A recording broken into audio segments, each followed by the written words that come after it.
Quand on regarde ces magnifiques mosaïques marocaines, on se rend compte que le même motif est répété. On se rend aussi compte, en regardant ces cristaux, que les particules sont rangées un peu de la même manière, un peu comme des motifs, ils se répètent comme des mosaïques marocaines. Le motif se répète à l'infini. On appelle cela une maille élémentaire. La première des choses à savoir quand on étudie un cristal est le motif qu'épousent les ions ou atomes qui le constituent.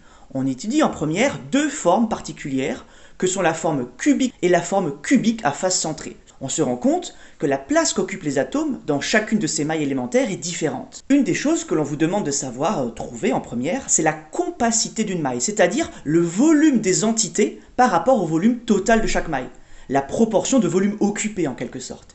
Il faut donc savoir le nombre d'atomes, le nombre d'entités au sein du cube, au sein de la maille élémentaire. Quand un atome est entièrement à l'intérieur, il compte pour 1, ça c'est facile. Mais un atome peut aussi être sur la face et être partagé avec la maille d'à côté. Et dans ce cas-là, il y en a une moitié à l'extérieur et une moitié à l'intérieur. Cet atome va compter pour 1/2. Maintenant, si cet atome il va bouger, il est sur une arête, et bien sur l'arête, il sera qu'à 1/4 à l'intérieur de la maille. Et s'il est sur un sommet, il sera qu'un 1/8 dans la maille. Tout le reste étant bien sûr à chaque fois partagé avec les mailles qui sont de l'autre côté à l'extérieur.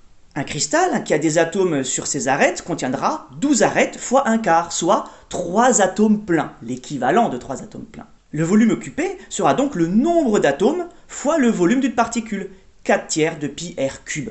Le volume de la maille, c'est l'arête au cube, a cube. Au final, la compacité sera volume des particules divisé par volume de la maille. Bien entendu, suivant le motif élémentaire qu'il y a dans chacune de mes mailles, je vais pouvoir avoir des compacités différentes. La compacité peut aussi s'exprimer en pourcentage.